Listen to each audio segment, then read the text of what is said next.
Louvado seja o nome do Mestre. Obrigado, John. Obrigado a todos. Deus abençoe vossos corações. Os que têm suas Bíblias essa noite, por favor, abram comigo no primeiro livro de Pedro.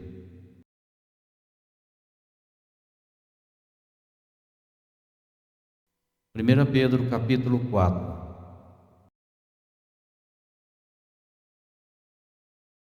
Quatro palavras que são palavras marcantes. Palavras que são de ânimos. 1 Pedro capítulo 4, versículo 17. Ele diz que já é tempo que o julgamento deva começar pela casa de Deus. E se começar primeiro por nós, qual será o fim daqueles que não obedecem ao Evangelho de Deus? Qual será o fim daqueles que não obedecem ao Evangelho do Senhor? As palavras que saíram da boca de Simão Pedro, dadas a ele pelo Espírito Santo. Eu vou usar como assunto esta noite, qual será o fim? Para cada um de vocês que assistem pela televisão. Essa é uma questão que vocês devam pensar sobriamente, sobre qual será o fim. Abaixa suas cabeças, por favor. Pai Celestial, enquanto estou aqui esta noite, não faço isso em minha própria capacidade. Mas, querido Deus, eu estou na unção e no poder do Espírito Santo. Eu percebo o significado. Eu percebo, querido Deus, a temporalidade do momento, sabendo que a Tua palavra não voltará para Ti vazia. Deus, me unge para pregar. Unge essas pessoas para ouvir a Tua palavra. Unge aqueles que assistem pela televisão, para ouvir e receber o Teu poderoso Evangelho, que é capaz de salvar suas almas. E Pai, eu peço tudo isso em nome de Jesus, e todos digam amém e amém.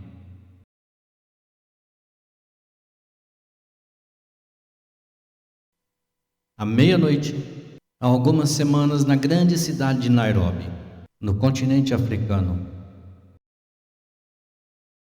eu, juntamente com a nossa equipe de televisão, reservamos um Boeing 747 de Nairobi para ir para Londres, depois para Nova York, para Atlanta e depois para Baton Rouge. Tínhamos acabado de gravar o especial da África Oriental, que seria exibido algumas semanas depois. O que aconteceu quando chegamos a Londres? Descobrimos, para nossa consternação, que os computadores em Nairobi tinham, de alguma forma, apagado as nossas reservas de saída de Londres, e consequentemente não tínhamos reservas para voo. A British Airways começou a trabalhar nisso imediatamente. E através da sua eficiência nos conseguiu lugares em o British Concorde, o grande British, o avião supersônico britânico voando a quase 1.400 milhas por hora, o único do seu tipo no mundo. E quando decolamos de Londres do aeroporto, ganhamos altitude rapidamente. Virei-me para o cavaleiro sentado ao meu lado para conversarmos. No decorrer da conversa, ele disse que trabalhava numa das grandes empresas petrolíferas da América e que tinha acabado de deixar um dos países do Oriente Médio para trabalhar com um dos seus programas de petróleo. Estávamos discutindo isso.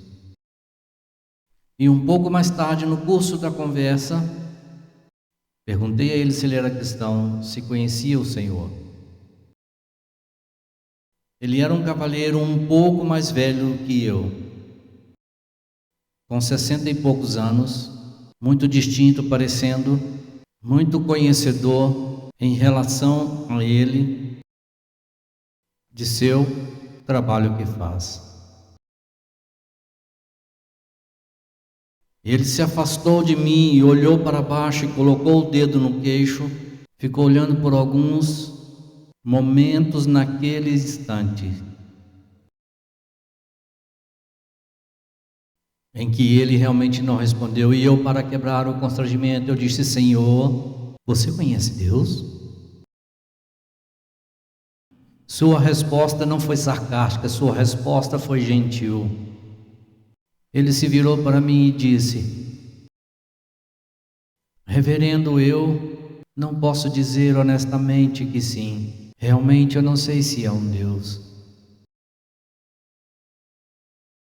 Ele disse: acho que fiquei deitado na cama por horas a fio, semana após semana, pensando na mesma pergunta que você fez para mim. Ele disse: sei que estou ficando velho, meu cabelo está falho, o que quer que esteja por aí, eu estou prestes a enfrentar. Mesmo lá fora, só me resta alguns anos. Ele disse, falando mais consigo mesmo, suponho, do que comigo. Ele disse: eu ponderei sobre essa questão e eu me fiz essa pergunta: Deus existe? Quem é Deus? Como Ele é? Eu tive, é claro, a abençoada oportunidade, simples e a terminologia, de falar a ele sobre esse grande Deus de glória. Mas eu devo fazer a mesma pergunta esta noite, e é uma questão profunda: quem é Deus? Enquanto eu estava pensando em orar, buscando a Deus sobre este culto esta noite, essa questão continuava revirando em minha mente, a questão que está incorporada em meu texto: qual será o fim daqueles que não obedecem o Evangelho de Deus? Quem é Deus? Quem sou eu para responder tal questão? O que o homem é capaz de compreender a grandeza e a glória de um Deus? A palavra, eu acho que é um termo genérico, na verdade é relativo nas mentes de muitas pessoas. Em épocas tão distantes, o faraó se considerava um Deus. Nabucodonosor se considerava ser um Deus. O próprio nome Nebo era o nome dado aos grandes reis daqueles impérios. Os Césares se consideravam deuses. Daí o grande conflito entre a igreja, entre Cristo e entre César. Na Índia, dizem que possivelmente há 1 trilhão de deuses. A grande parte de suas religiões é pensar que algum dos ritos dos crocodilos e dos animais e dos répteis são deuses. A lista é interminável. Mas no cristianismo, quando pensamos em Deus, cada um de nós tem sua própria concepção de Deus, e tantas pessoas esta noite, elas têm todos os tipos de ideias de Deus, como este homem, ele não sabia quem era Deus. Numa rua no centro de Brisbane, Austrália, não muito tempo atrás, uma grande multidão se reuniu. Eles estavam tendo dificuldades sindicais. Centenas, vários milhares, na verdade, se reuniram para protestar. Eu não sabia que eles estavam fazendo isso. Um jovem se aproximou de mim, a minha transmissão estava lá. Eu não sabia quem ele era, ele nunca se apresentou, ele nunca realmente chamou o meu nome, ele apenas se aproximou de mim. E sua terminologia foi chocante, porque ele começou a amaldiçoar Jesus na minha frente. Eu viajei por todo o mundo, ouvi muitas coisas, e você também. Mas há algo sobre o indivíduo feito à imagem de Deus que vai amaldiçoar Deus, propositalmente, sabendo o que está fazendo.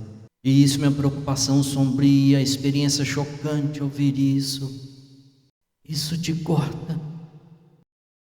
Eu estava na Califórnia algum tempo atrás, e eu estava ao lado da cama de um agente moribundo com quase 90 anos de idade. Eu peguei a mão dele, e a mão dele era da cor de um pergaminho, sua mão tremia.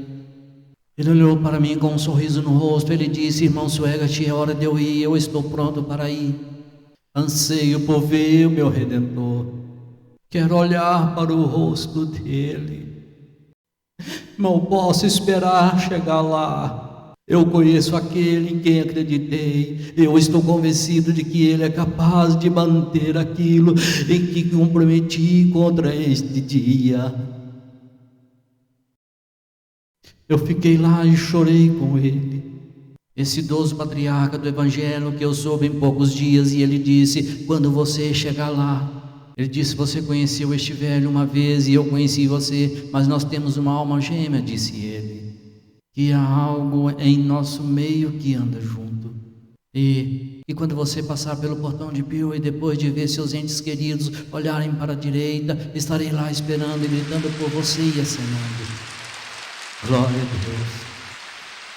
Mas enquanto eu contemplava isso, que são as 3 abordagens de Deus hoje, muitos no mundo não sabem quem Ele é, outros o odeiam, e alguns agradecem a Deus por ter aceitado, e eles sabem quem Ele é.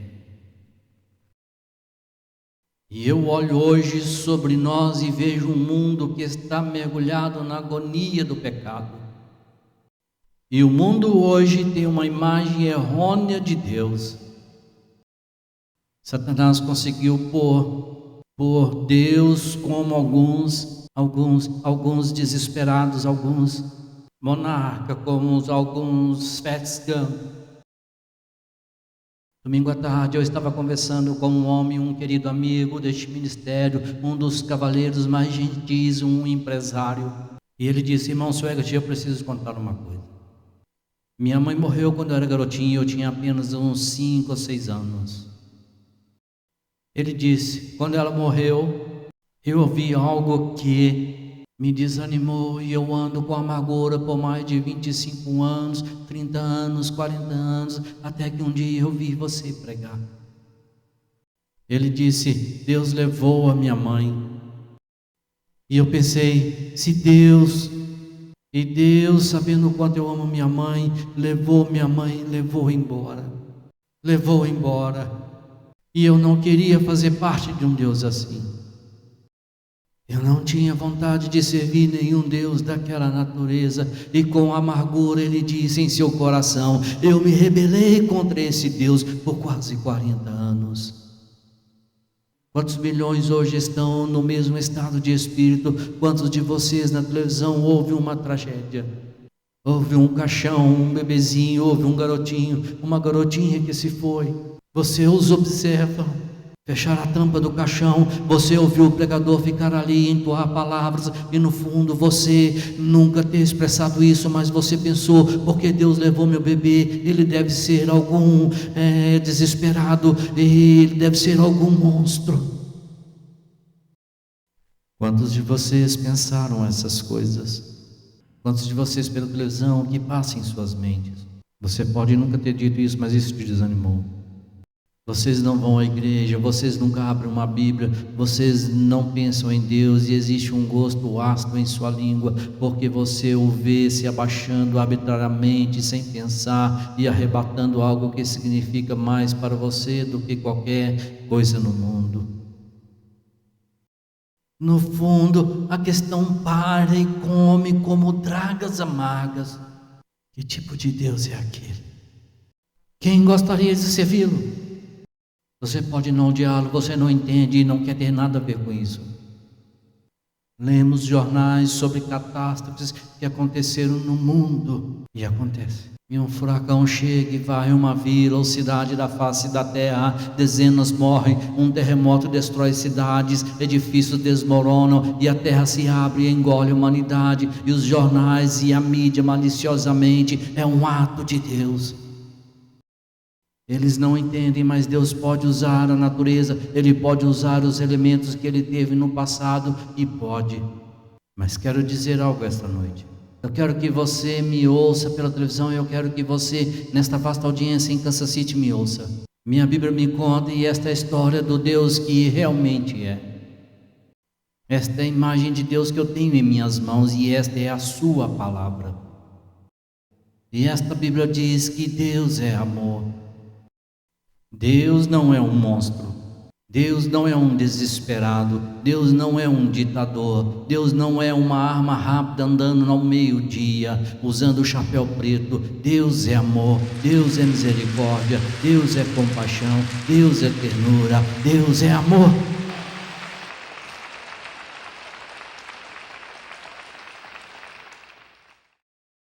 As terríveis tempestades assolam este planeta Terra e causam tanta destruição. Você já pensou que o príncipe dos poderes do ar pode ter causado essas coisas, Satanás? Já passou pela sua mente o que Jesus disse em João 10:10: o ladrão não vem senão para roubar, para matar e destruir, mas eu vim para que tenham vida e a tenham em abundância.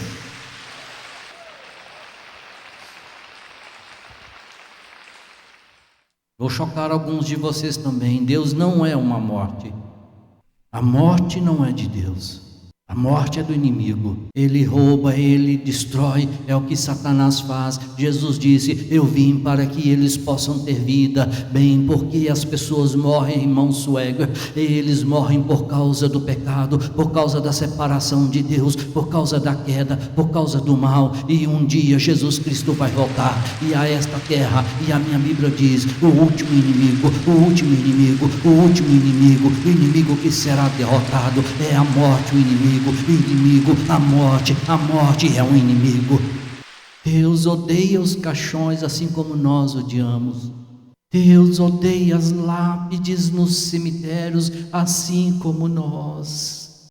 Deus odeia a doença e a morte tanto quanto nós.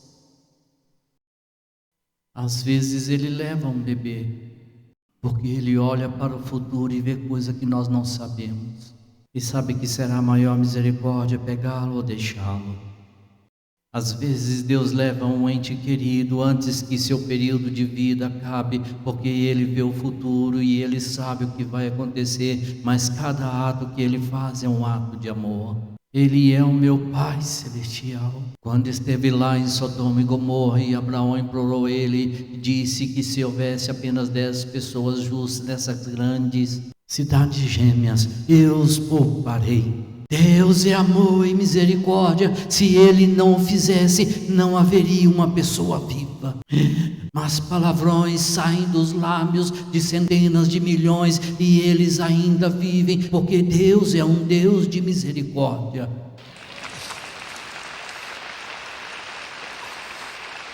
Pare e pense por um momento.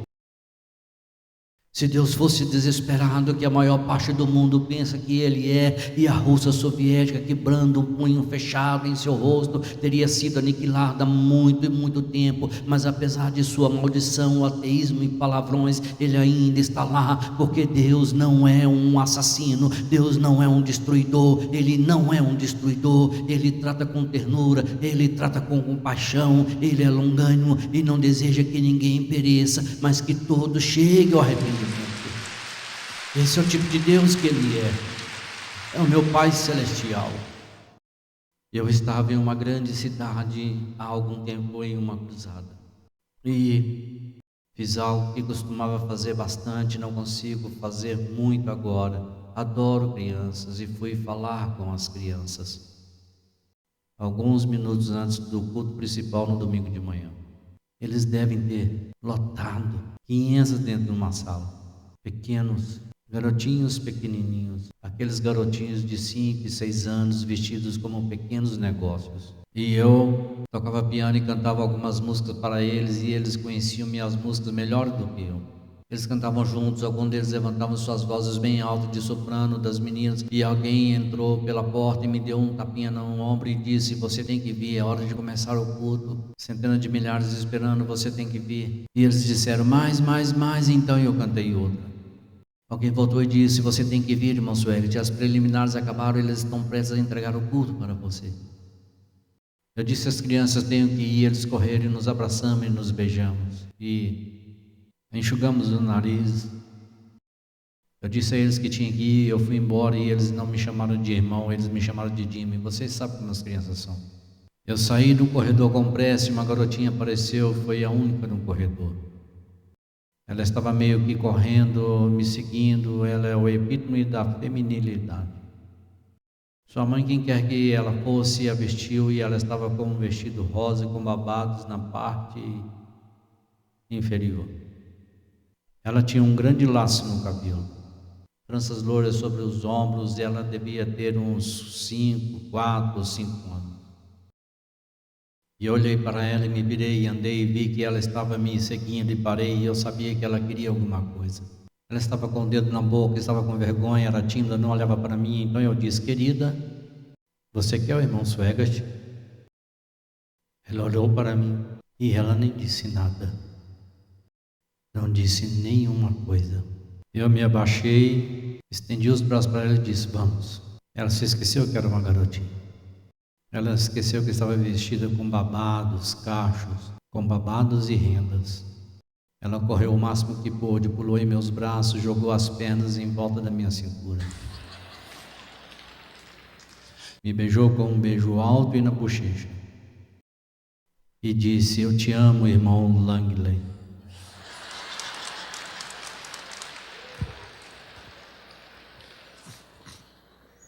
Coloquei ela no chão.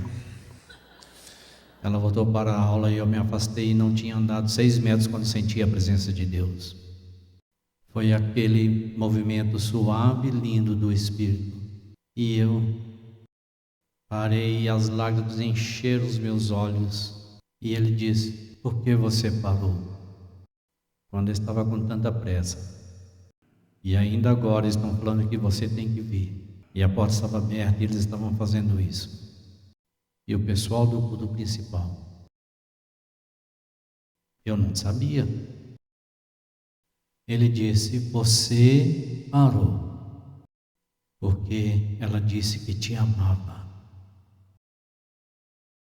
Ele disse: quando os meus filhos chegarem até mim e me dizer: eu te amo, Pai, eu vou parar de construir mundos e comandar anjos e me encurvar e pegar eles em meus braços, porque esse é o tipo de Deus que eu sou.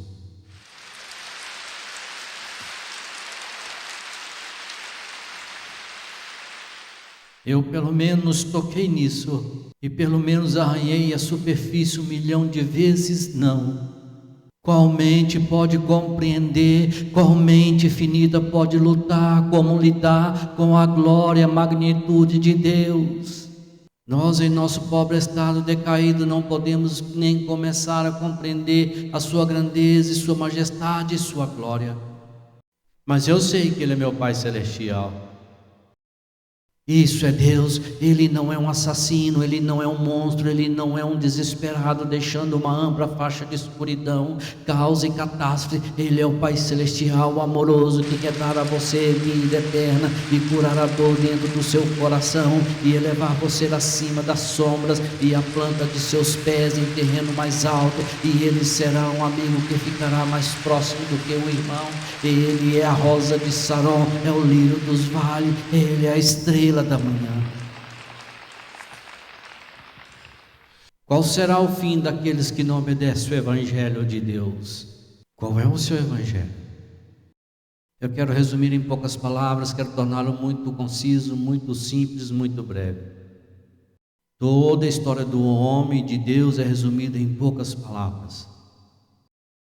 O homem é mais bela criação de Deus.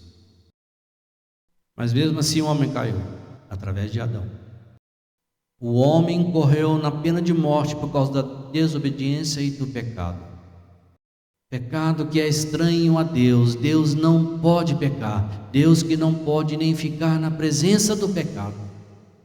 Deus cujos querubins clamam santo, santo, santo, dia e noite em sua presença, o Deus 3 vezes santo. Olha para o homem caído, condenado a morrer e queimar para todo sempre no inferno. E enviou seu Filho Jesus Cristo para salvar o homem. Para salvar o homem da ira do pecado, para salvar o homem da separação de Deus. Você sabe qual é o maior problema hoje? O maior problema hoje é a separação entre homem e Deus. O pecado separa os homens de Deus. Esse é o seu maior problema. Você vê que é mais um ser espiritual do que um ser físico. Você é um ser espiritual criado à imagem de Deus. Vocês sabem a razão pela qual alguns de vocês têm colapsos nervosos. Vocês sabem a razão pela qual alguns de vocês são alcoólatras, viciados em drogas e milhares de outros problemas. Não é por causa das pressões da vida ou de todas essas coisas. É porque vocês estão separados de Deus e vocês andam nas trevas e vocês não têm a vida de Deus em seus corações. Porque para o homem estar em harmonia com Deus, a única maneira de isso acontecer é que o homem não pode salvar a si mesmo, tem que ser através da confiança em Jesus Cristo, pois Ele pagou o preço pela redenção do homem e você tem que aceitar Jesus. Agora isso é simples. Se você não aceitá-lo, você irá para o inferno e queimará lá para sempre, para sempre. E espere um minuto. Agora Jimmy Swaggart é onde eu tenho os problemas. Não consigo idealizar que Deus envia uma pessoa para o inferno e essa pessoa queime lá para sempre, para sempre. Você quer dizer que o inferno? Sim. Você quer dizer que o lugar é literal? Sim, eles são. Você é antiquado o suficiente a acreditar que eu acredito nisso porque esta Bíblia diz? Existe um inferno. As chamas são reais. Deus nunca fez isso para o homem, embora Deus tenha feito isso para o diabo e seus anjos. Se você for para o inferno, nunca vai acabar. Vai queimar para todo sempre. Daqui 1 bilhão de trilhões, de quatrilhões de anos, a partir do momento em que você estiver ouvindo este programa, desde o momento, 1 trilhão de anos, se você perder Deus, você estará no inferno. Mas Deus amou tanto o homem que Ele não queria que o homem fosse para lá, Ele nunca pretendeu que o homem fosse para lá. Então Ele enviou o seu Filho unigênito, Jesus Cristo. Ele amou tanto o mundo que enviou o seu Filho para que todo aquele que nele crê não pereça, mas tenha vida eterna. Agora que este é o Evangelho, que são as boas novas. O Evangelho é uma boa notícia. O Evangelho, a boa notícia. Quero dizer a todos vocês que isso é uma boa notícia. Quero dizer aos pregadores que isso é uma boa notícia. Quero que todos os corais cantem, são boas novas. Quero que todos os cristãos gritem isso do mais alto cume, são boas novas. Quero que nós cantemos até o fim, e é uma boa notícia. Quero que todo filho de Deus sussurre, cante, grite, para contar não uma notícia triste, se arrastando, não sei o que vou fazer, mas é uma boa notícia, que Jesus Cristo veio ao mundo para salvar os pecadores. Eu fico feliz. Algo flui em meu coração quando começo a falar sobre isso. Me emociona isso. Acho que sim. Não estou falando sobre os relatórios do mercado de ações, ou quem ganhou o último jogo de beisebol, ou quem vai ganhar o arrependimento, ou quão grande é o interesse. Estou falando sobre as boas novas, as novas do Evangelho, de que bêbados podem ser transformados em sóbrios, prostitutas podem ter suas vidas mudadas, podem ser transformadas em santos, lares desfeitos podem ser reunidos para que o pecador mais perverso possa vir a Jesus. É uma boa notícia. Eles nos criticam porque nós gritamos. Não é normal gritar como uma boa notícia, não é? É anormal. Isso é anormal, não? Não. Você chora com má notícia. Você fica com uma expressão de horror quando ouve uma má notícia. Mas quando alguém vem até você e diz: ei, você não precisa morrer, você não precisa ir para o inferno, você não precisa queimar para sempre, há um lugar chamado céu, você precisa ir lá e andar pelas ruas de ouro, passar pelos portões de pérola, viver em mansão para sempre, estar na atenção dos anjos, ter o Espírito Santo que vive dentro do seu coração e dentro da sua vida. Eu quero te dizer que são boas notícias, são boas notícias. Talvez eu ofenda o seu delicado, religioso e sensível. Talvez eu seja um pouco forte por alguns de vocês que ouvem pregadores mortos, pregando sermões mortos para congregações mortas. Talvez.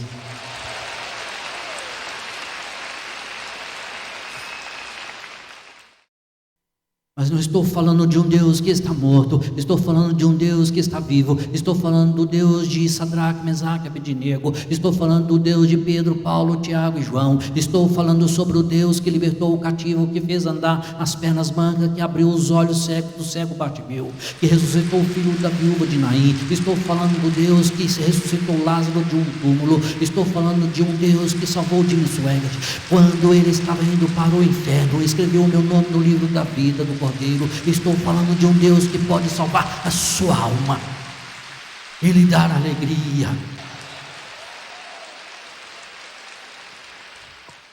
Se ofendi você, eu sinto muito. Se te incomoda, eu sinto muito. Sinto muito, vou me acalmar daqui uns bilhões de anos.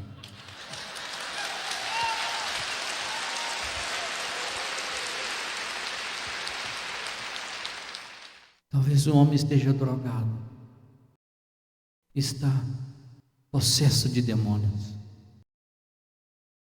Ele está trancado em uma jaula, em sua própria jaula. O que ele grita por uma dose, por uma garrafa de bebida. Todos os dias, uma mulher coloca uma corda em volta do pescoço dele. E ele sai da jaula, rasteja de quatro e late como um cachorro. Seu cabelo longo e emaranhado, seu rosto está coberto de barba, desgrenhado, imundo, e suas roupas são a epítome da sujeira. Aquele pecado consumiu seu cérebro escurecido, através daquele coração que havia sido dilacerado pelas desgraças, pela maldição de Satanás. John Newton ouviu falar de Jesus. Ele gritou: aceite-me, por favor. E Jesus alcançou sua casa, baixou suas mãos e o pegou. E John Newton escreveu a música Amazing Grace com doce som que salvou um miserável como eu.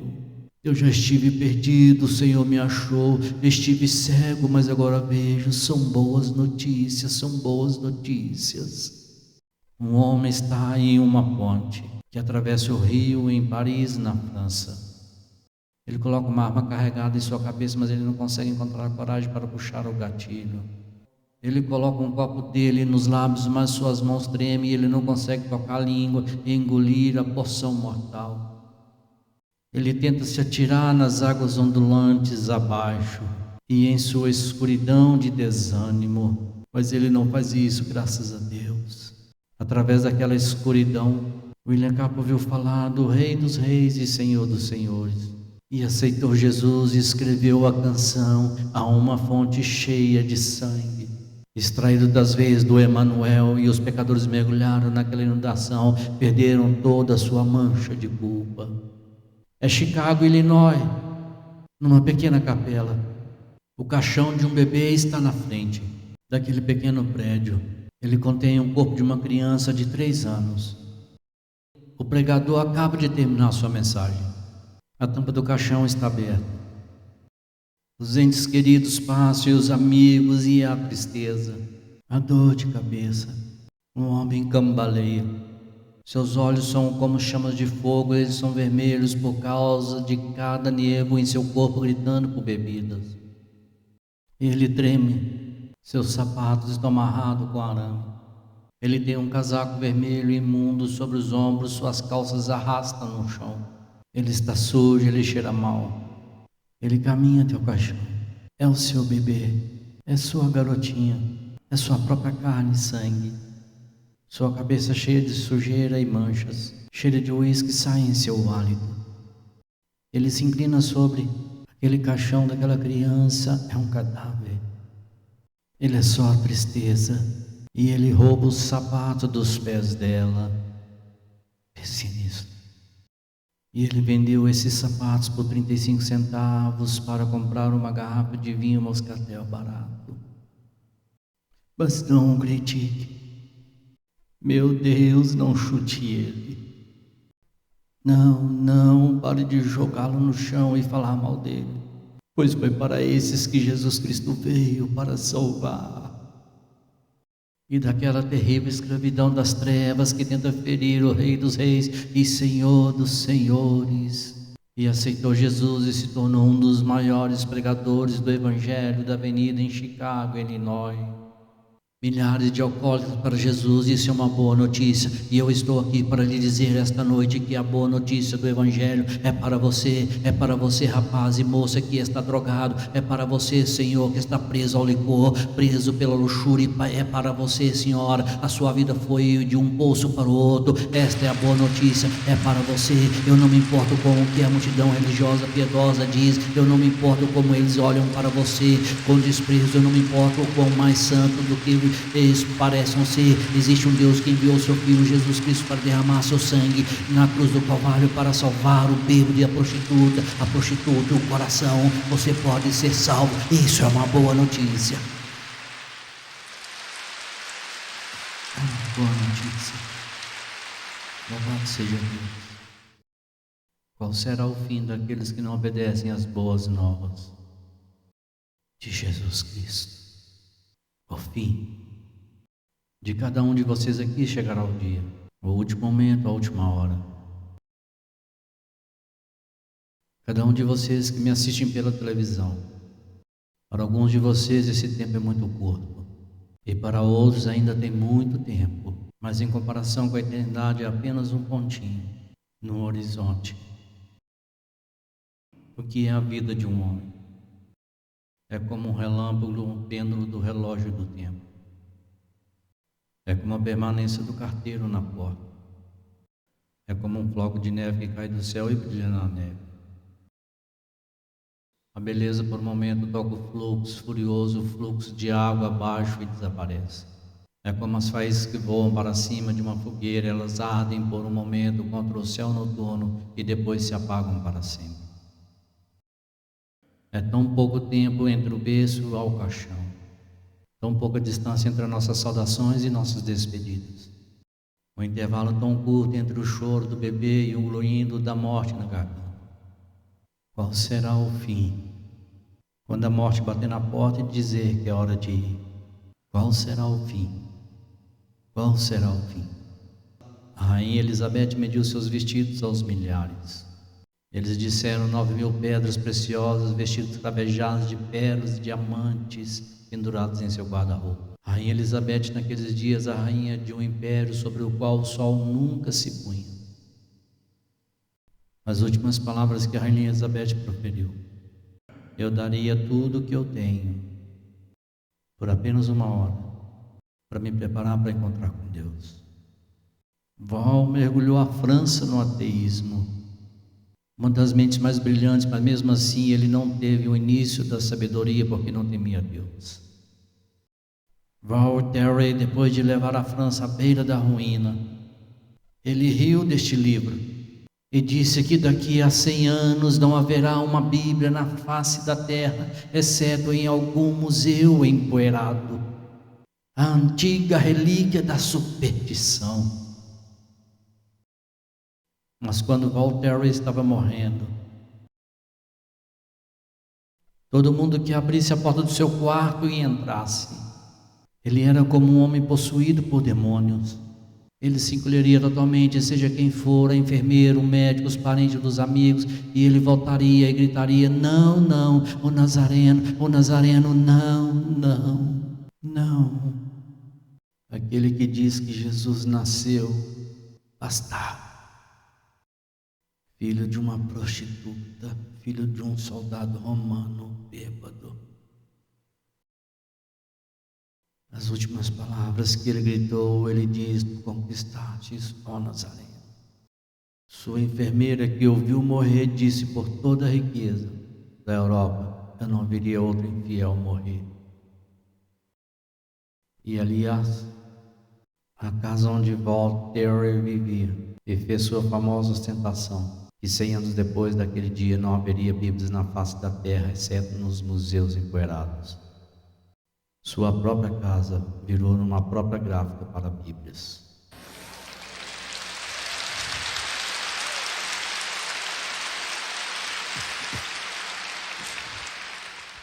O que acontecerá quando essa hora chegar? Haverá uma falange de anjos para recebê-lo em casa? As últimas palavras que eu disse para minha mãe neste mundo: Eu disse: mamãe, estarei pronto. A última palavra que ela me disse, sem saber que iria, a última palavra ela disse: filho, estarei esperando. Haverá uma falange de anjos esperando para recebê-lo em casa, ou haverá um choro, um soluço e um suspiro? As luzes de pouso serão acesas quando você pousar na eternidade. 40 anos atrás, 46 anos atrás eu nasci na casa de um homem. Ele era um homem rico e poderoso, homem que se fez por si mesmo. Ele tinha uma educação de terceira série, tinha uma mente com uma precisão de computador.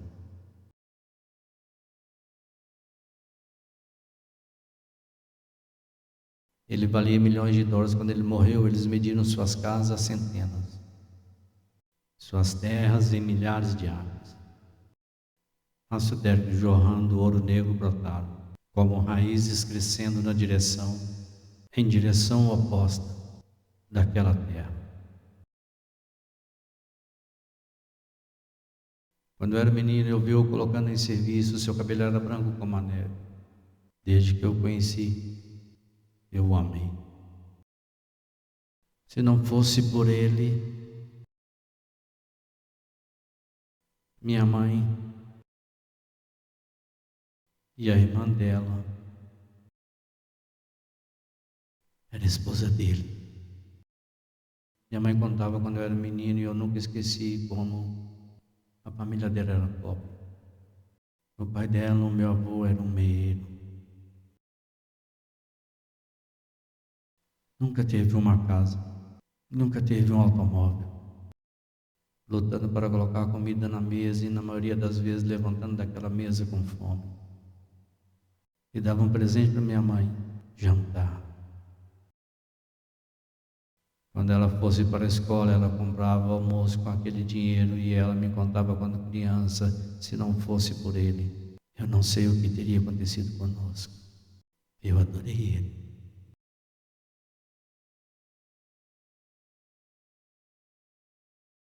Quando menino, eu ouvi dizer na igreja uma noite, eu vi aquela cabeça branca cair, e eu vi o Espírito Santo da convicção tomar conta de sua alma. E não há nada mais santo do que quando um homem pende a uma eternidade entre o céu, o inferno e a terra. E Deus e o Espírito Santo, através do fluxo carmesim, toca a alma eterna. E meu tio tremeu e chorou. O pregador naquela noite pregou sobre o inferno. E Deus falou com meu tio. E ele não respondeu. No dia seguinte, minha mãe estava na casa dele. Ele contou isso a ela e disse: ontem à noite, irmã, depois daquele culto, eu tive um sonho. Eu vi o inferno. E eu me vi nele. Eu ouvi o grito de milhões. Eu vi o ranger e o lamento. Eu ouvi. Vi minha mãe. Sempre foi uma mulher de tanta ternura para com Deus. Ele a amava como se ela fosse sua filha. Ela o chamou pelo nome e disse: bem, por que você não entrega seu coração a Jesus? E meu tio abaixou a cabeça. E a resposta dele para ela foi: eu não posso ganhar muito dinheiro e pagar o meu dízimo. Isso seria demais. Eu estava na Geórgia, isso foi há cerca de 12 a 14 anos. O telefone tocou, minha irmã me ligou e disse: Jimmy, falou o nome dele, ele está morrendo. O médico disse que ele não sobreviverá. Ele viveu nos primeiros anos 80 anos de idade. Ele teve uma vida longa. Ela disse: eles disseram que ele não viverá até amanhã. Eu estava, desculpe, mas o homem tem que morrer. Ele tinha 84 anos, se bem me lembro corretamente. Eu fui para a cama. Na manhã seguinte fui para a igreja me preparar para o culto e um peso tomou conta do meu coração. Eram 11 horas da manhã. Ainda vejo a igreja e eu me vejo deitado de bruços, deitado no chão. Vi meu tio e comecei a implorar pela alma dele. Pensei que ele estava morto, mas comecei a implorar pela alma dele. Foi como se minhas entranhas fossem explodir e eu chorei. Deus, dê a ele mais uma oportunidade, por favor. Por favor. Liguei imediatamente, minha irmã me disse: não, ele não morreu. Ele ainda está vivo, ele se recuperou. É perigoso, mas ele ainda está vivo. Várias semanas depois a cruzada terminou em Atlanta. Fui para casa, voltei para minha casa. Fui visitar uma das minhas tias. Ela me contou isso. Ela disse que eu estava lá naquela manhã. Era exatamente a hora que eu estava orando. Ela disse: ele começou a puxar as pernas para cima da cama e começou a chorar. Sua esposa estava lá, minha tia, alguns dos meus tios, a maior parte da família estava. Ele era um homem muito poderoso. Vários médicos estavam em atenção. Ele começou a chorar: alguém me ajude. Por favor, ajude.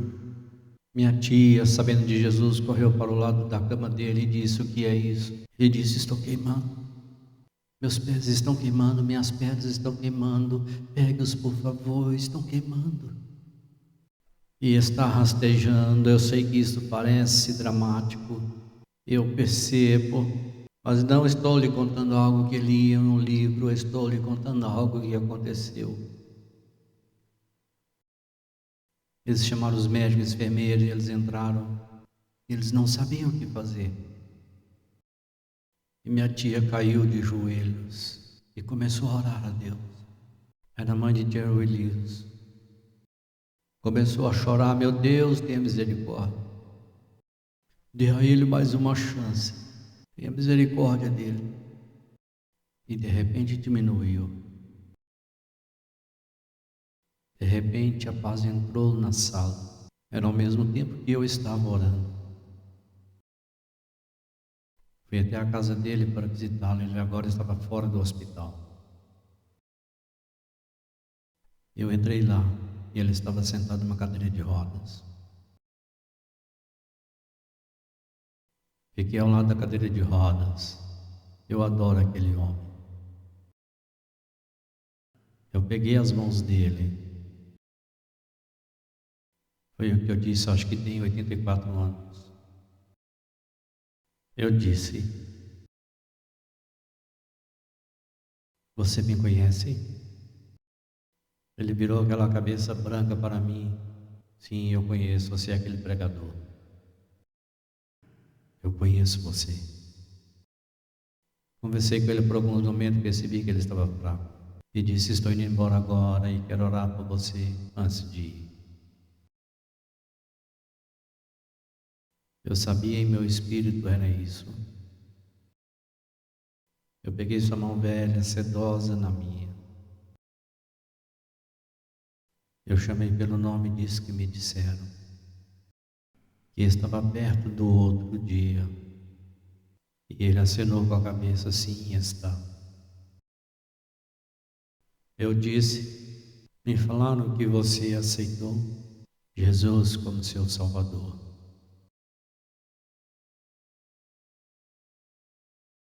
Ele deixou sua cabeça cair. Sua voz era baixa, mas inconfundível. Ele disse: não, Estou muito velho e não posso mudar agora.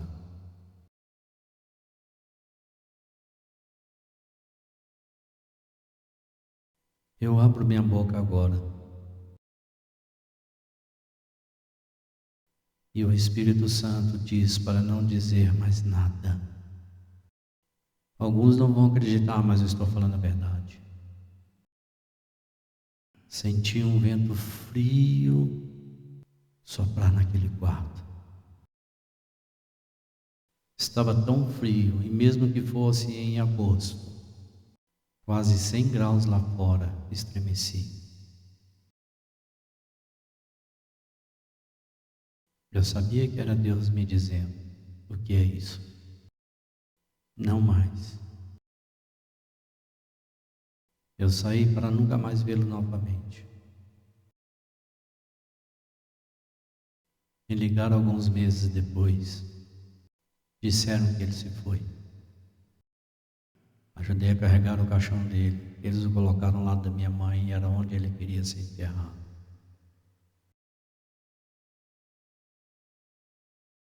Eu não sei se no último momento ele disse: tenha piedade. Se ele fez, Deus fez. Mas o momento final cabe a você. Naquela última hora, qual será o fim daqueles que não obedecem o Evangelho de Deus? Incline suas cabeças, por favor. Sinto-me levado em meu espírito a fazer algo que nunca fiz antes essa noite. Nunca fiz antes. Não vou pedir que levantem as mãos, geralmente faço pelos não salvos. Eu geralmente peço isso para aqueles que não conhecem a Deus. Vocês estão andando na direção errada. Não estão vivendo corretamente. Vocês estão separados de Deus por causa da desobediência e do pecado. Qual será o fim? Geralmente peço que levantem as mãos, mas esta noite não vou fazer isso. Vou pedir que levantem-se de onde estão sentados, seja nas varandas ou na rua principal onde andam. Vou pedir para você andar por esses corredores, vou pedir para que fique aqui. Por um momento sóbrio, eu quero que você veja a eternidade. Céu, inferno, Deus e o julgamento. Eu quero que você veja. Eu quero que você veja e pergunte a si mesmo qual será o fim.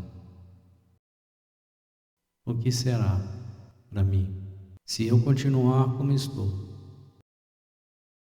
Se eu continuar andando na estrada? Se eu continuar no caminho? Qual será o fim? Vou pedir a todos na plateia que se levantem, por favor, agora mesmo, todos de pé agora. Ouça com atenção, irmão Swegert, por favor, não quero que ninguém vá embora, a menos que você só precise sair por um momento, por favor. Quando eu estava entrando no elevador, desça até o andar de baixo para entrar no carro e ir ao auditório. Deus e o Espírito Santo falou comigo. E ele disse: essa noite será uma das noites mais importantes da sua vida. Pela televisão tocarei milhões. E o mesmo Espírito vivificador que está neste auditório e na cidade de Kansas, naquele aparelho de televisão, na sala de estar, ou seu quarto de hotel, o local de trabalho hoje. E o mesmo Deus que fala com estes aqui está falando com você. Só um momento, eles vão cantar. Eu quero que cada mãe neste lugar traga seu filho não salvo aqui. Eu quero que cada pai traga sua filha não salva aqui. Eu quero que toda esposa traga seu marido não salvo, todo marido traga sua esposa não salva, todo filho ou filha traga seus pais aqui. Todo cristão traga seu vizinho ou amigo não salvo. Coloque a mão em seu ombro e o convide-o. Os próximos 5 minutos serão os 5 minutos mais importantes de sua vida. Deus e o Espírito Santo tocará seu coração com amor, misericórdia e compaixão. Das varandas, das arquibancadas, do andar principal, pela televisão, Ele tocará você. A escolha é sua. É o céu ou o inferno. Não há fim entre o que será. Qual será o fim? As luzes do pouso serão acesas quando você pousar na eternidade. Quero que você olhe para o irmão Sweged, por favor, por apenas um momento. Quero que vocês olhem para mim. Quero que os conselheiros também olhem para mim. Por apenas um momento. A melhor coisa que poderia acontecer a um ser humano está prestes a acontecer com você esta noite. Você está prestes a nascer de novo.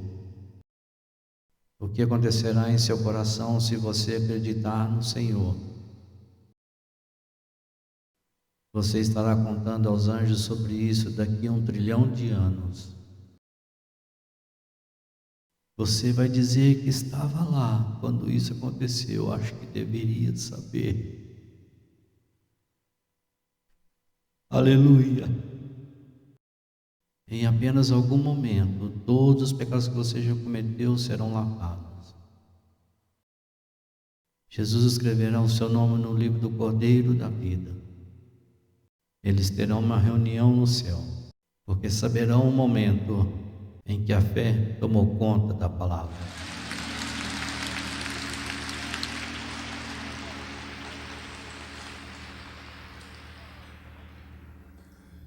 A melhor coisa que eu poderia te dizer é que Deus ama você.